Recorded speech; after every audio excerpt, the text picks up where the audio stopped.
अरे बुढ़वा बेईमान,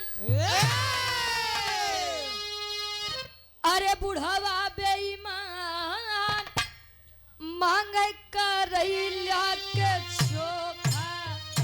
बुढ़वा बेईमान मांग करैला के चोखा। कहे बुढ़वा बेईमान मांगे करैला के चोखा। कोनो दुल्हनी के दुल्हा गुरुजी बड़ा पिए वाला मिल गया। वाह पिए वाला, अरे कंपोजिट हो। वाह दोनों पियत रहा। हाँ हाँ वो ठंडी और गरम दोनों पिए का। अरे दुल्हा दारूबाज, अरे दुल्हा दारूबाज घर में करे नौटंकी। दुल्हा दारूबाज घर में करे नौटंकी।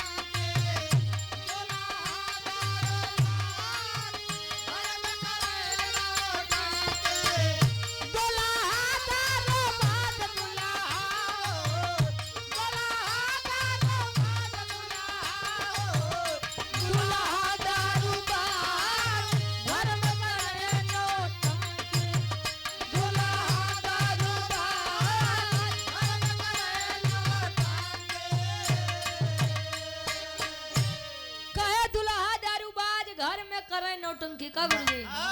लेकिन कभी जी तोर से बढ़िया फौज में लिखते हैं। कैसे? अरे बन रे कजात, समझने वाले समझेंगे। का गुरुजी? यही प्रयागराज है। अरे बन रे कजात हम के यहाँ ललक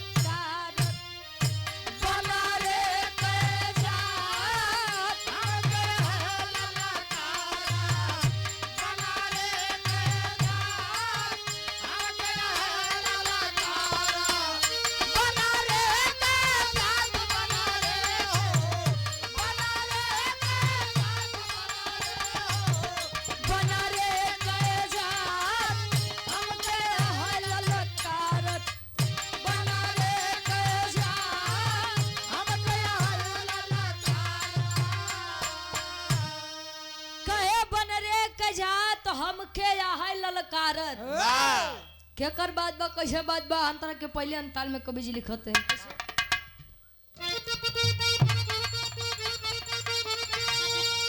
अरे फुद फुद के उछलत बाटे हमके जान न पाया।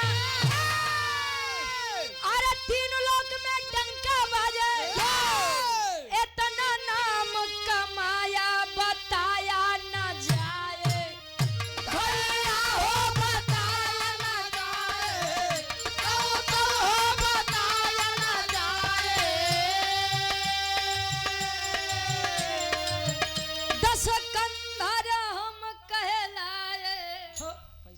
रे बहादुर कह दियो तो सुधीर भैया नीचवा से ले लेते।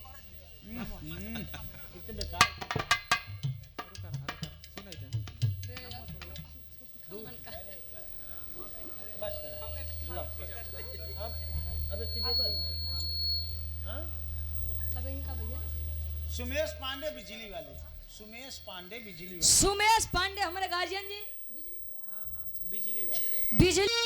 अरे फुदुक फुदुक के उछलत बाटे हमके जान न पाया। अरे तीन लोक में डंका बाजे अरे इतना नाम कमाया बताया न जाए। भैया हो बताया न जाए, तऊ तऊ हो बताया न जाए। 10 कंधर हम कहलाए, 10 कंधर हम कहलाए, 10 कंधर हम कहलाए। होई युद्ध घमासान कायर होई जे भागे। भले जाई अब जान जिगर में लागल बा आगे। मछीगा तूफान आवे लागल बा आगे। सब है चुपचाप।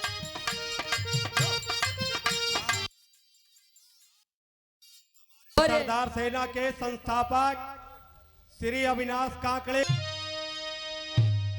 अरे सब है चुपचाप, हम क्या है ललकारत। सब है चुपचाप, सारे लोग खड़े हो जाए।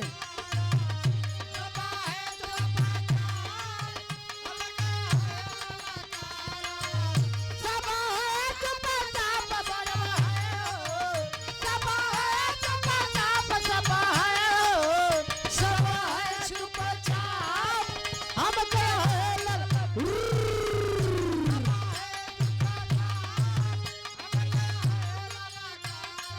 होली है। पहले तो नहीं फगुआ बजे, फगुआ हाउ करे बाद तब हो जाएगी हो। आ भैया आओ। हाँ हाँ